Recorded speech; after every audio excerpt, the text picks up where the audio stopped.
আল্লাহ রাব্বুল আলামিন আমাকে আপনাকে মাথার মধ্যে হাত বুলিয়ে প্রত্যেকদিন 5 ওয়াক্ত নামাজের জন্য বলছেন, বান্দারে 5 ওয়াক্ত নামাজ পড়ো।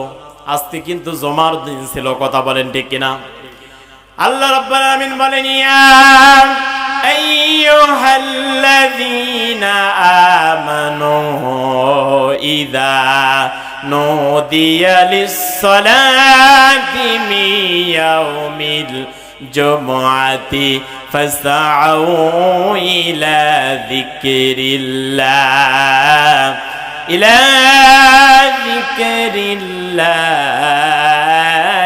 ওয়া যারুল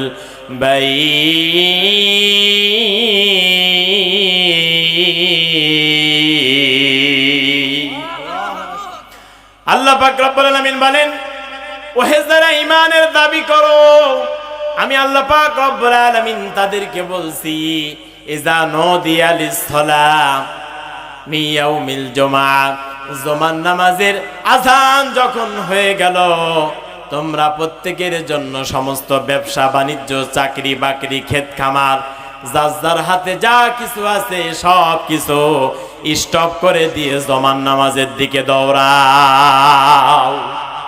জুমার নামাজের আযান যখন হয়ে গেল, সব কাজকর্ম হারাম করে দিলেন কে? আরো জোরে বলেন কে? কিন্তু জুমার নামাজে মসজিদে মুয়াজ্জিন আল্লাহু আকবারের ধ্বনি দিয়ে দিল, হাইয়া আলাস সালাহ, হাইয়া আল ফালাহ ধ্বনি দিয়ে দিল। আমরা কেউ জুমার নামাজে গেলাম না, বললাম মুয়াজ্জিন সাহেব আযান দিছে দিক, হুজুর ওয়াজ করছে, বয়ান করতেছে, করুক। হুজুর তারপরে খুতবা পড়বে, দৌড়ে গিয়ে মসজিদে গিয়ে জামাত ধরব।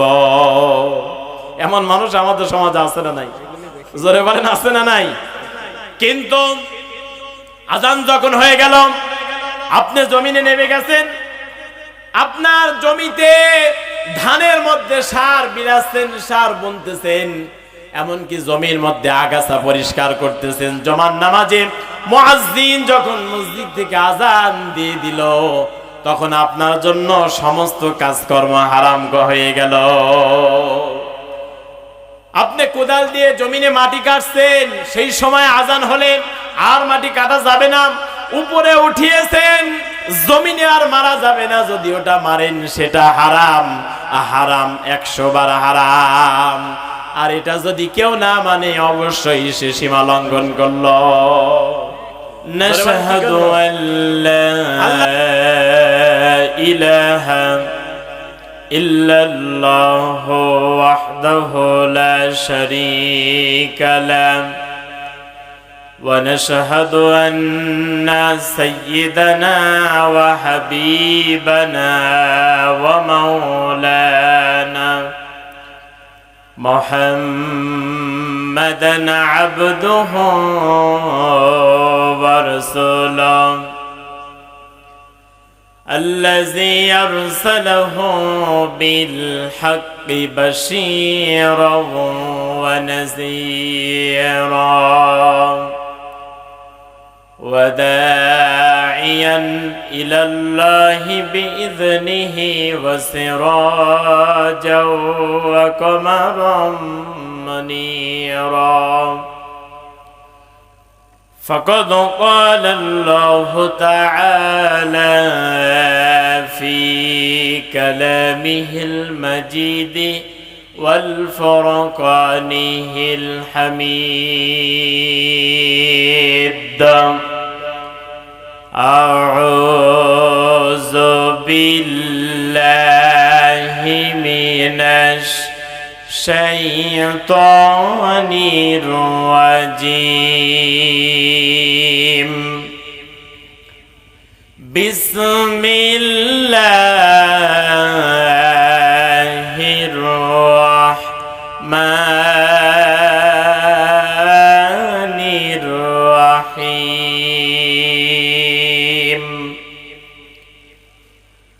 فأما من طغى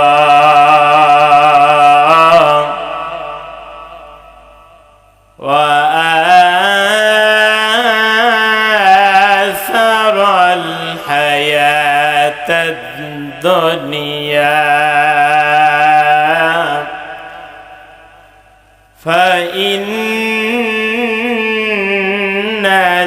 الجحيم هي المأوى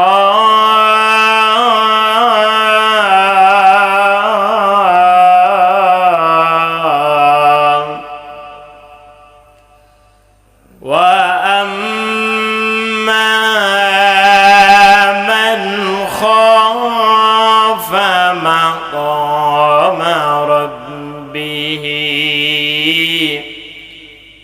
ونهى النفس عن الهوى فإن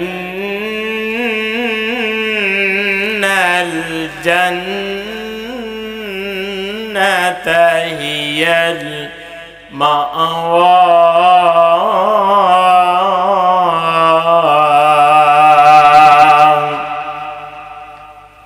صدقت يا رب العالمين. وقال تعالى في شان حبيبه إن الله وملائكته يصلون على النبي يا أيها الذين آمنوا صلوا عليه وسلموا تسليما اللهم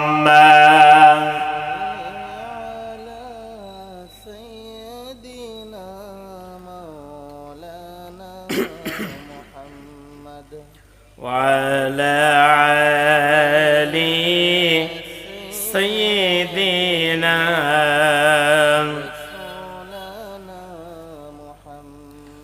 اللهم صل على سيدنا مولانا محمد وعلى آل سيدنا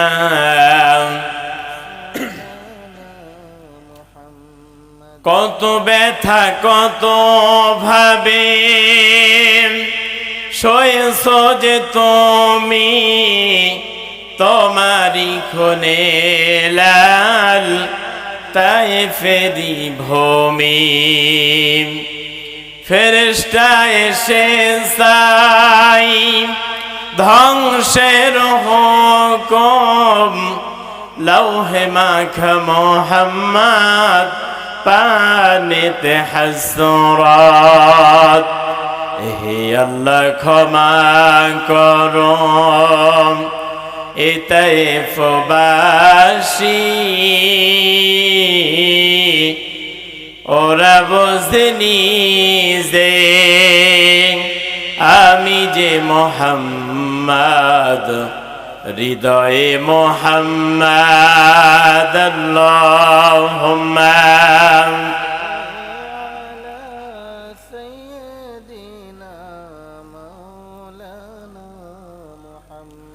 وعلى آل سيدنا بلغ العلا بكماله كشف الدجى بجمالهم حسنت جميع خصاله صلوا عليه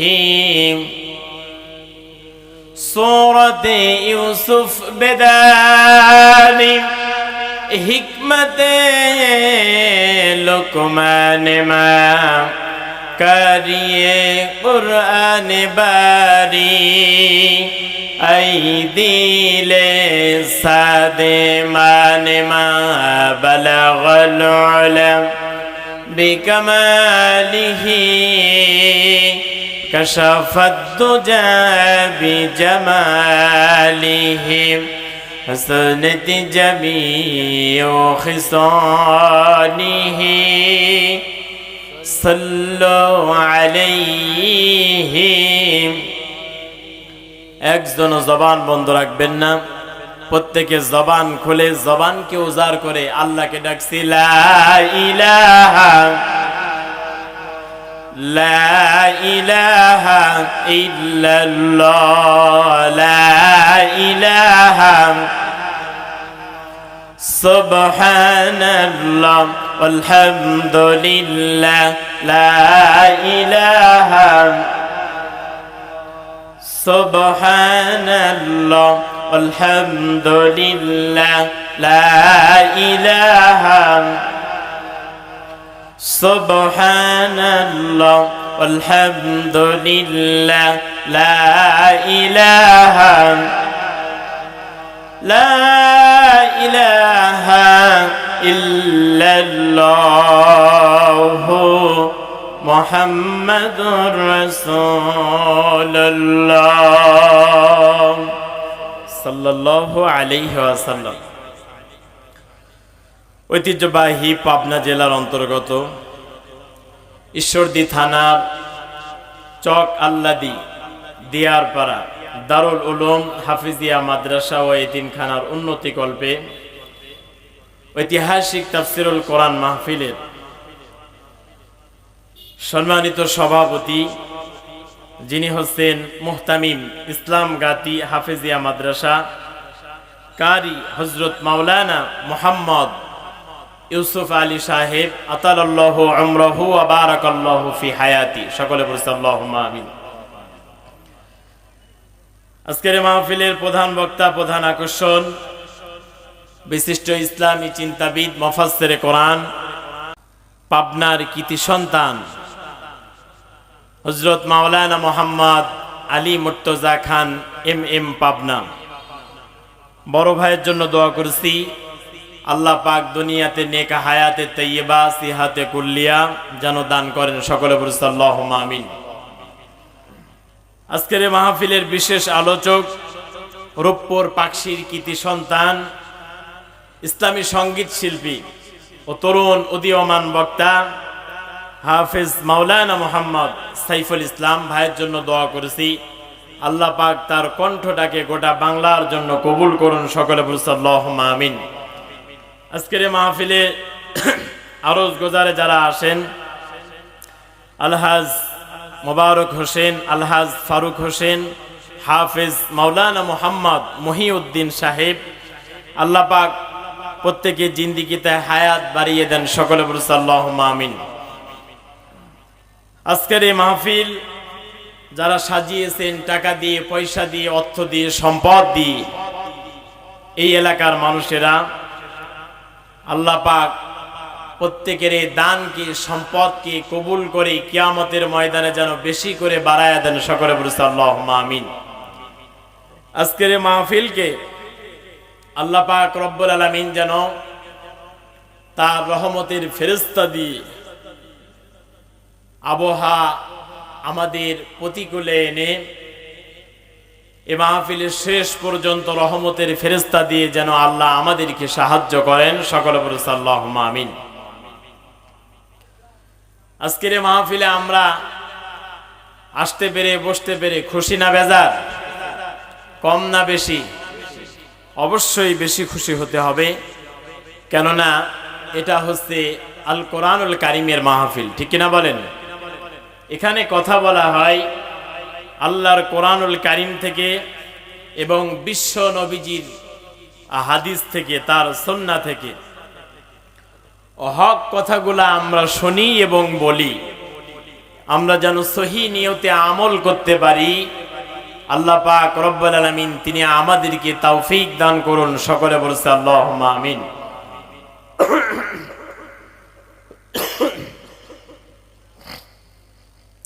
সবাইকে নিয়ে এসে আল্লাহ পাকের দরবারে লাখো কোটি শুকর গুজার করছি, পান খুলে জবানকে ছেড়ে দিয়ে, যে মালিক আজকের এই পবিত্র মুহূর্তে আমাদেরকে একত্রিত করেছেন জান্নাতের বাগানের মধ্যে। এই মুহূর্তে আমরা দোকানপাটে, বাড়িতে, বিভিন্ন জায়গায় মদের আড্ডায়, জোয়ার আড্ডায়, তাসের আড্ডায়, গাঁজাখোরের আড্ডায় মগ্ন থাকতে পারতাম, ঠিক কিনা বলেন? আল্লাহ পাক দয়া করে আজকের এই মাহফিলে আমাদেরকে একত্রিত করেছেন। সেজন্য সেই মহান মনিবের দরবারে সিজদারত অবস্থায় পান খুলে জবানকে ছেড়ে দিয়ে কণ্ঠকে উজাড় করে পড়ছি আলহামদুলিল্লাহ। দরুদ এবং সালাম বিশ্ব মানবতার মুক্তির দূত সরকারে দো আলম আশরাফুল আম্বিয়া, মানবতার রাহবার, বিশ্ব নবী, বিশ্ব নেতা, মদিনার প্রেসিডেন্ট, শাফাতের কান্ডারি নবী মুহাম্মদ রাসূলুল্লাহ সাল্লাল্লাহু আলাইহি ওয়াসাল্লামের উপরে। সম্মানিত উপস্থিতি, সম্মানিত এলাকাবাসী, মাহফিলে উপস্থিতি সংখ্যা খুবই কম, কিন্তু আসার সময় দেখলাম দোকানপাটে মানুষের জায়গা দেওয়া যাচ্ছে না, ঠিক কিনা বলেন? মানে মোটরসাইকেল নিয়ে আসতেছি, হরেন দেই, তারপরেও সরে না, এত ভিড়। আমি আপনাদেরকে বলবো, আপনারা খান, সমস্যা নাই, জিলাপির দোকানে খান, কসমেটিক কেনেন, কারণ বউ আছে, মেয়ে আছে, কিনে তো দেওয়াই লাগবে, ঠিক কিনা বলেন? কিনে দেন, তাও সমস্যা নেই, কিন্তু ওখানে কেনাকাটা শেষ করে দিয়ে অবশ্যই এই মাহফিলে আসবেন ইনশাআল্লাহ। কারণ এই এলাকা আপনাদের, এই মাহফিল আপনাদের, অবশ্যই আপনারা যেন অপমানিত না হন। মাহফিলে বক্তা দাওয়াত দিয়েছেন, মাওলানা দাওয়াত দিয়েছেন, কিছু কথা আপনারা শুনবেন, এখানে দান খয়রাত করবেন। পাশেই কবরস্থান আপনাদের, আমাদের আত্মীয় স্বজন, পিতা মাতা, ভাই বোন, সেখানে তারা ঘুমিয়ে আছে, ঠিক কিনা বলেন? তাদের জন্য দোয়া করবেন। তারা কিন্তু আমাদের দিকে চাতক পাখির ন্যায় চেয়ে আছে যে আমার সন্তান খালি জিলাপি খায় না, মাহফিলের প্যান্ডেলে গিয়ে আমার জন্য দোয়া করে, একবার লা ইলাহা ইল্লাল্লাহ জিকির করে, আমার কথা স্মরণ করে আমার কবরে সওয়াব পৌঁছায়। তারা আমাদের দিকে চেয়ে আছে না? আমাদের দিকে অবশ্যই চেয়ে আছে। এজন্য আপনাদের হাতে ধরে, পায়ে ধরে বলবো, এ মাহফিলে এসে হাজির হবেন ইনশাআল্লাহর কাছে দোয়া করছি আপনাদের জন্য, আল্লাহ যেন আপনাদেরকে হেদায়াত নসিব করে এ মাহফিলে যেন পাঠিয়ে দেন। সকলে বলছি আল্লাহুম্মা আমিন। আসুন, আমি কোনো ভূমিকাতে যাব না, সংক্ষেপে কিছু আলোচনা করব, বিশেষ মেহমান চলে আসবে ইনশাআল্লাহ। আমি আপনাদের সামনে কোরআনুল কারীমের সূরা আন-নাজিআত এই আয়াতের শেষের থেকে তেলাওয়াত করেছি 37, 38, 39, 40, 41, 5টি আয়াতে কারিমা, ছোট্ট ছোট্ট আয়াতে কারিমা তেলাওয়াত করেছি। এর ওপরে আল্লাহ পাক যদি চান সংক্ষেপে কিছু কথা বলবো ইনশাআল্লাহ। ক্বালু সুবহানাকা লা ইলমা লানা ইল্লা মা আল্লামতানা ইন্নাকা আনতাল আলিমুল হাকিম। আল্লাহ যেন আমাদেরকে বলার এবং শোনার মতো ইলম, যোগ্যতা, সম্মান যেন দান করেন। সকলে বলেন আল্লাহুম্মা আমিন। আল্লাহ পাক রব্বুল আলামিন সূরা আন-নাজিআত নাজিল করলেন এই পৃথিবীর মানুষের জন্য। প্রত্যেকটি আয়াতে কারিমা একটি মেসেজ, ঠিক কিনা বলেন? আমার আপনার মোবাইলে মেসেজ আসে না? আসে না? আপনি বসে থাকবেন, আপনাকে কাস্টমার কেয়ারে বলা লাগবে না যে আমার মোবাইলে মেসেজ দিয়েন। দিনের মধ্যে যে কতবার মেসেজ আসে না? নাই? যে আপনার এই মেসেজ আসলো 40 জিবি অফার, 200 মিনিট, কি 50 জিবি 300 মিনিট, বলে কি বলে না? আল্লাহ আমাদেরকে কি মেসেজ দিতে চান? দুনিয়ার মানুষেরা এই মেসেজ পেয়ে তারা লাভবান হয়, আর আল্লাহ পাক আমাকে আপনাকে অবশ্যই আল্লাহর ওই বিশাল সুবিন্যস্ত জান্নাতের মেসেজ আমাকে আপনাকে দিতে চাই। কথা বলেন ঠিক কিনা? আমরা জান্নাত পেতে চাই না? পেতে চাই না? প্রত্যেকেই আমরা জান্নাতে প্রবেশ করতে চাই। আল্লাহ কবুল করুন। সকলে বলছে আল্লাহুম্মা আমিন। আল্লাহ রাব্বুল আলামিন কোরআনে হাকিমের ভিতরে সুন্দর করে, স্পষ্ট করে তিনি বর্ণনা করেন, ফাআম্মা মান তাগা وآثر الحياة الدنيا আল্লাহ রাব্বুল আলামিন বলেন ফাআম্মা মান তাগা সুতরাং যে ব্যক্তি সীমা লঙ্ঘন করলো ওয়া আসারাল হায়াতাদ দুনিয়া আর দুনিয়ার জীবনকে প্রাধান্য দিল ফাইন্নাল জাহিমা হিয়াল মাওয়া আমি আল্লাহ পাক রব্বুল আলামিন তাদেরকে মেসেজ দিছি ডেকে ডেকে বলে দিছি ওই ব্যক্তিরা আমি আল্লাহর জাহান্নামে আবাসস্থল হবে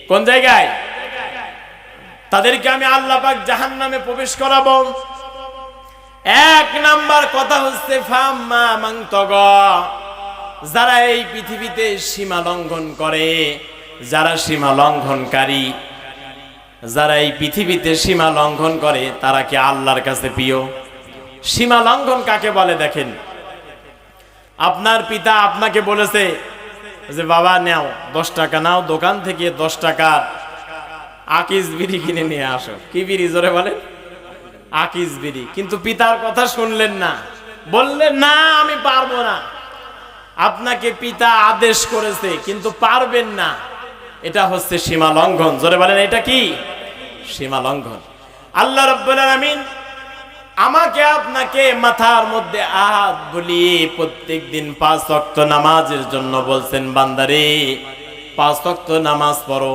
আজকে কিন্তু জুমার দিন ছিল কথা বলেন ঠিক কিনা আল্লাহ রাব্বুল আলামিন বলেন ইয়া আইয়ুহাল্লাযীনা আমানু ইযা নুদিয়া লিস-সালাতি মিন ইয়াউমিল জুমআতি ফাসআউ ইলা যিকরিল্লাহ ইলা যিকরিল্লাহি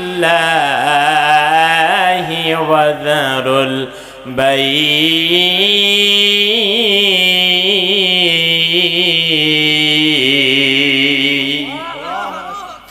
আল্লাহ পাক রব্বুল আলামিন বলেন ওহে যারা ঈমানের দাবি করো আমি আল্লাহ পাক রব্বুল আলামিন তাদেরকে বলছি ইযা নুদিয়া লিস-সালাহ মিন ইয়াউমিল জুমআহ জুমার নামাজের আযান যখন হয়ে গেল তোমরা প্রত্যেকের জন্য সমস্ত ব্যবসা বাণিজ্য চাকরি বাকরি ক্ষেত খামার যার যার হাতে যা কিছু আছে সব কিছু স্টপ করে দিয়ে জুমার নামাজের দিকে দৌড়াও জুমার নামাজের আযান যখন হয়ে গেল সব কাজকর্ম হারাম করে দিলেন কে আরো জোরে বলেন কে কিন্তু জুমার নামাজে মসজিদে মুয়াজ্জিন আল্লাহু আকবারের ধ্বনি দিয়ে দিল হাইয়া আলাস সালাহ হাইয়া আল ফালাহ ধ্বনি দিয়ে দিল আমরা কেউ জুমার নামাজে গেলাম না বললাম মুয়াজ্জিন সাহেব আযান দিতে দিক হুজুর ওয়াজ করছে বয়ান করতেছে করুক হুজুর তারপরে খুতবা পড়বে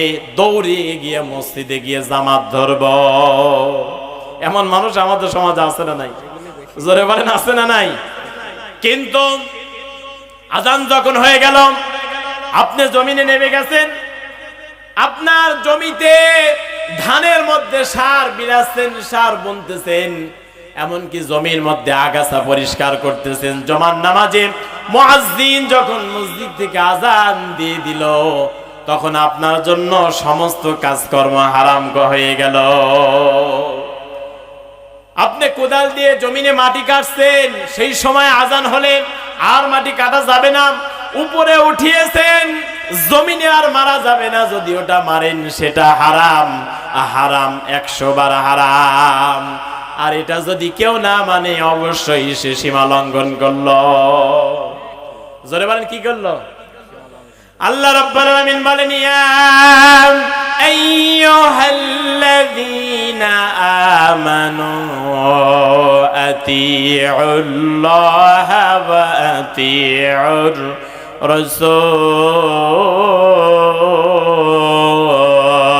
রাসূল ওহে ঈমানদারেরা তোমরা আমি আল্লাহকে মানো আর আমার রাসূলকে মেনে নাও তার আনুগত্য করো তাকে যদি মানতে পারো তার আনুগত্য যদি করতে পারো আল্লাহ পাক রব্বুল আলামিন তাদের আনুগত্য করতে বলেছেন এখন আমরা আল্লাহকে মানলাম না, আল্লাহর বিধানকে মানলাম না, রাসূলুল্লাহর আনুগত্য করলাম না, তার মানে আমরা প্রত্যেকেই সীমা লঙ্ঘনকারী। জোরে বলেন কি কারি? আমার আপনার কাছে নামাজ ভালো লাগে না, রোজা ভালো লাগে না, হজ ভালো লাগে না, যাকাত ভালো লাগে না, দাড়ি টুপি জুব্বাও ভালো লাগে না, কোরআনের কথা ভালো লাগে না, তার মানে আমি আপনি জোরে বলেন সীমা লঙ্ঘনকারী। জোরে বলেন কি কারি? সীমা লঙ্ঘন কি করা যাবে? আল্লাহ নিষেধ করেছেন কেউ যদি আল্লাহর কথার ওভারটেক করে, সীমা লঙ্ঘন করে, ওই ব্যক্তি জাহান্নামের মধ্যে প্রবেশ করবে। জোরে বলেন কোন জায়গায়? জাহান্নামে প্রবেশ করবে। আল্লাহ পাক রব্বুল আলামিন বলেন ওয়াসারুল হায়াতাদ দুনিয়া, আর যে ব্যক্তি দুনিয়া আখিরাতের থেকে, কিয়ামতের থেকে, আখিরাতের ময়দানের থেকে দুনিয়ার ময়দানকে যারা প্রাধান্য দেয় ওরা হচ্ছে জাহান্নামী। জোরে বলেন ওরা কি?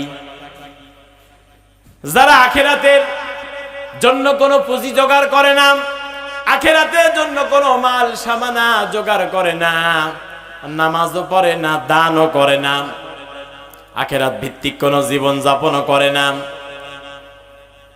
যারা দুনিয়া নিয়ে ব্যস্ত, বাড়ি গাড়ি টাকা পয়সা সম্পদ সম্মান আছে না নাই? আমাদের সমাজে এমন মানুষই বেশি, আখিরাতের চিন্তা নাই, চিন্তা হচ্ছে দুনিয়ার। কেমন করে 10 তলা বাড়ি বানাবো, কেমন করে বিল্ডিং তৈরি করব, কেমন করে গাড়ি কিনবো, কেমন করে সম্মান অর্জন করব, কেমন করে আমার আপনার টাকা ব্যাংক ব্যালেন্স, ব্যাংকে কোটি কোটি টাকা থাকবে, এই চিন্তা আমার আপনার মধ্যে আছে না নাই?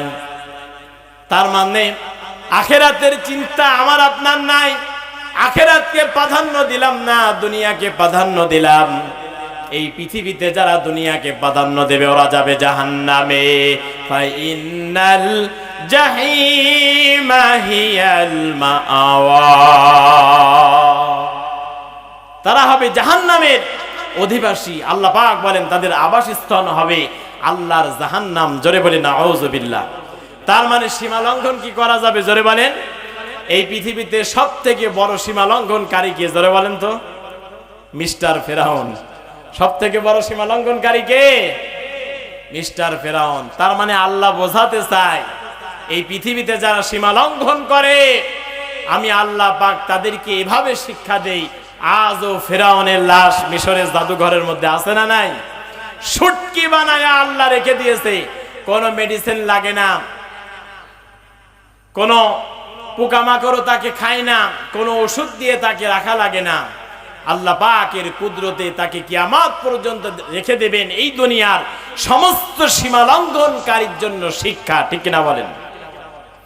আল্লাহ বলেন আল-আনা ওয়া ক্বাদ আসাইতা ক্বাবলুকা ওয়া কুনতা মিনাল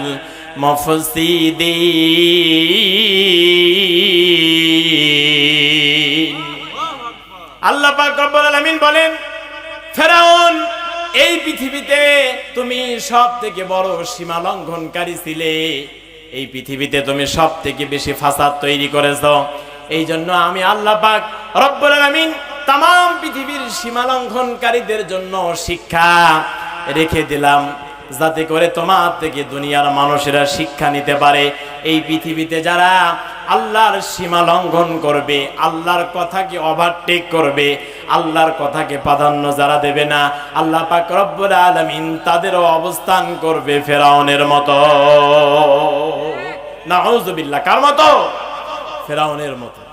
সুতরাং আমরা কেউ সীমা লঙ্ঘনকারী হইতে চাই না। আমরা কেউ দুনিয়াকে প্রাধান্য দিব, আমরা প্রাধান্য দেব কোথায়? আখিরাতকে। নামাজ রোজা হজ যাকাত তাসবিহ তাহলিল জীবন মরণ সব আল্লাহর রাস্তায় দিতে হবে। কোন রাস্তায়? জোরে বলেন। আল্লাহর রাস্তায়। আল্লাহ কবুল করুন। সকলে বলুন আল্লাহুম্মা আমিন। আল্লাহ পাক রব্বুল আলামিন পরবর্তী আয়াতে কারিমার মধ্যে জানাচ্ছেন ওয়া আম্মা মান খাফা মাকামা রাব্বিহি ওয়া নাহান নাফসা আনিল হাওয়া ফাইন্নাল জান্নাতা হিয়াল মাআওয়া।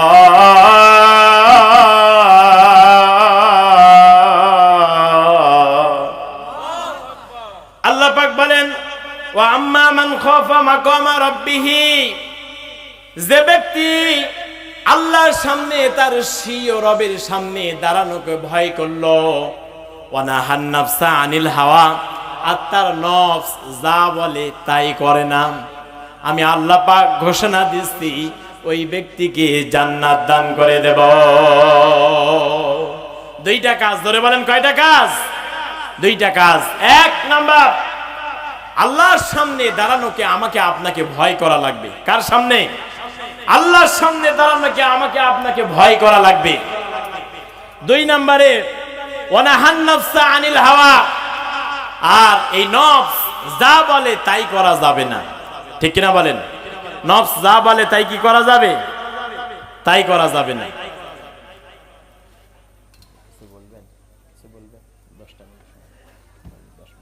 আচ্ছা আচ্ছা, নফস যা বলবে তাই করা যাবে না। আল্লাহর সামনে দাঁড়ানোকে আমাকে আপনাকে ভয় করার দরকার আছে না নাই? এই পৃথিবীতে ভয় করেছে বাগদাদের প্রেসিডেন্ট, বাগদাদের খলিফা, খলিফা হারুনুর রশিদ। জোরে বলেন নাম কি? খলিফা হারুনুর রশিদ। বাগদাদ কোথাকার রাজধানী? ইরাকের রাজধানী। ইরাকের রাজধানী বাগদাদ। আর এই বাগদাদের যিনি খলিফা, এই বাগদাদের যিনি প্রেসিডেন্ট, তার নাম হচ্ছে খলিফা হারুনুর রশিদ। জোরে বলি সুবহানাল্লাহ। মুসলিম জাহানের খলিফা, খলিফা হারুনুর রশিদ, তিনি ছিলেন আল্লাহওয়ালা পরহেজগার ব্যক্তি। তিনি 5 ওয়াক্ত নামাজি ছিলেন। তার মাথায় ছিল টুপি, তার গায়ে ছিল জুব্বা, মুখে ছিল দাড়ি। এই পৃথিবীতে খলিফা হারুনুর রশিদ জনগণের হক আদায় করতেন। জনগণের কাছে জনগণের সম্পদ তাদের কাছে পৌঁছে দিতেন। খলিফা হারুনুর রশিদ নিজে নিজে একদিন বসে বসে ভাবছেন, আহারে আল্লাহ পাক তো আমাকে বাগদাদের প্রেসিডেন্ট বানিয়েছেন, আমি তো বাগদাদের খলিফা, সারাটা জীবন ইবাদত করলাম, আমল করলাম, জনগণের খেদমত করলাম, কিন্তু মনে মনে ভাবি আল্লাহ আমি হারুনুর রশিদকে জান্নাত দিবে না জাহান্নাম দিবে? খলিফা হারুনুর রশিদ এ কথা ভাবতেছিলেন। হঠাৎ করে সিংহাসনের উপরে বসলেন। তার মধ্যে যারা বড় বড় আলেম আছে তাদেরকে ডেকে নিয়ে আসো আমার রাজ দরবারে। প্রজারা এবার প্রত্যেকে এলাকার মধ্যে ছড়িয়ে গেল, ছিটিয়ে গেল আলেম খোঁজার জন্য, মুফতি মুহাদ্দিস মুফাসসির খোঁজার জন্য। প্রত্যেকে এবার ঢোল পিটাতে লাগলো আর বলতে লাগলো, আমাদের খলিফা হারুনুর রশিদ তিনি এই এলাকার আলেমদেরকে, মুফতিদেরকে ডেকেছেন তার রাজ দরবারে। তোমাদের এলাকায় যদি কোনো হক্কানি আলেম থাকে তাদেরকে খলিফার দরবারে পাঠায়া দাও। যখন খবর হয়ে গেল 40 জন আলেম খলিফা হারুনুর রশিদের রাজ দরবারে প্রবেশ করলেন। খলিফা হারুনুর রশিদ তার চেয়ারের উপরে বসে আছেন, সিংহাসনের উপরে বসে আছেন, 40 জন আলেম বসে আছেন, এলাকার মানুষেরা বসে আছেন, প্রজারা বসে আছেন, সেনাপতিরা বসে আছেন। খলিফা হারুনুর রশিদ এবার আলেমদেরকে ডাক দিলেন আর বললেন, ও আলেমেরা, আপনাদেরকে আমি খলিফা হারুনুর রশিদ কেন তলব করেছি, কেন ডেকেছি আপনারা কি জানেন? প্রত্যেকটি আলেম বলল না। কি উদ্দেশ্যে, কি জন্য আপনি আমাদেরকে ডেকেছেন আমরা তো জানি না। খলিফা হারুনুর রশিদ এবার 40 জন আলেমদেরকে প্রত্যেককে বলল, শোনো, আমি তোমাদেরকে এজন্য ডেকেছি, আমি খলিফা হারুনুর রশিদ বাগদাদের প্রেসিডেন্ট, তোমাদেরকে জানাতে চাই সারাটা জীবন ইসলামের পথে কাটালাম, নামাজ পড়লাম, রোজা করলাম, হজ করলাম, যাকাত দিলাম, টুপি পরলাম, জুব্বা পরলাম, বসে বসে ভাবি আমি খলিফা হারুনুর রশিদ জান্নাতি না জাহান্নামী। তোমাদের থেকে ফয়সালা নেওয়ার জন্য তোমাদেরকে ডাকা হয়েছে। প্রত্যেকটি আলেমের মাথা নিচু হয়ে গিয়েছে, কোন আলেম কথা বলতে পারে না। প্রত্যেকটি আলেম ডাক দিয়ে বলতেছে, খলিফা আপনি আমাদেরকে যে প্রশ্ন করেছেন, যে কথা বলেছেন, এর উত্তর, এই প্রশ্নের জবাব আমরা কেউ দিতে পারবো না। 40 জন আলেম কেউ যখন কোনো কথা বলতে পারলো না, এলাকার মানুষেরা আছে, প্রজারা আছে, সেনাপতিরা সেখানে বসে আছে। হঠাৎ করে খলিফা হারুনুর রশিদ সিংহাসনের উপরে বসা, দেখে তার রাজপ্রাসাদের মধ্যে 9 বছরের একটা বালক প্রবেশ করতেছে। খলিফা হারুনুর রশিদের রাজ দরবারে 9 বছরের একটা বালক প্রবেশ করতেছেন। খলিফা হারুনুর রশিদ ডাক দিলেন আর বললেন, ও বালক, তোমাকে চিনলাম না, তুমি আমার রাজপ্রাসাদের মধ্যে প্রবেশ করলেন। 9 বছরের বালক ডাক দিয়ে বলতেছে, খলিফা আপনি যে প্রশ্ন করেছেন, এই প্রশ্নের জবাব দেওয়ার জন্য আমি এসেছি। সুবহানাল্লাহ। খলিফা হারুনুর রশিদ এবার ডাক দিয়ে বলেন, তুমি যদি উত্তর দিতে পারো তাহলে তো ভালো। বালক এবার ডাক দিয়ে বলে, না খলিফা, যে প্রশ্নের জবাব দেয় সে বড় না, যিনি প্রশ্ন করে সে বড়। খলিফা হারুনুর রশিদ বললেন, যিনি প্রশ্নের জবাব দিতে পারেন তিনি বড়, অবশ্যই তিনি বড়, অবশ্যই তার সম্মান বেশি। 9 বছরের বালক এবার ডাক দিয়ে বললেন, খলিফা তাহলে যিনি প্রশ্নের জবাব দিতে পারেন, খলিফা বেয়াদবি করবেন না, আপনার ওই সিংহাসনে আমি বসতে চাই। সুবহানাল্লাহ। খলিফা হারুনুর রশিদ আল্লাহওয়ালা মানুষ, সিংহাসন ছেড়ে দিলেন। সংক্ষেপ করছি, 9 বছরের বালককে চেয়ারের উপরে বসালেন। খলিফা বললেন, আমাকে একটি চেয়ার দাও। খলিফা হারুনুর রশিদ এবার চেয়ারের উপরে নিজে নিচে বসলেন। বসার পরে 9 বছরের বালক এবার বলতেছেন, ইন হুয়া ইল্লা ওয়াহয়ু ইউহা। আল্লাহ পাক এই পৃথিবীতে যাদেরকে ওহীর জ্ঞান দিয়েছে, ইলম দিয়েছে, অবশ্যই এই পৃথিবীতে আল্লাহ তাদেরকে সম্মান দান করেছে। আল্লাহ তাদেরকে সম্মান দেয় নাই? এই পৃথিবীতে যাদের মধ্যে ওহীর জ্ঞান আছে তাদের সম্মান আছে না নাই? যাদের মধ্যে কোরআনের জ্ঞান আছে তাদের সম্মান আছে না নাই? অবশ্যই আছে।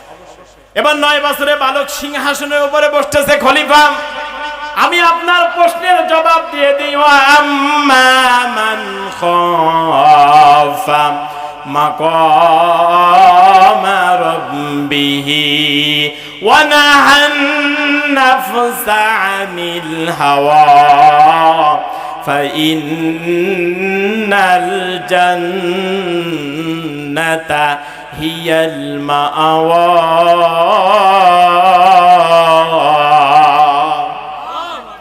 9 বছরের বালক এবার বলতেছেন, খলিফা আমি আপনাকে বলতেছি, আপনি জান্নাতি না জাহান্নামী।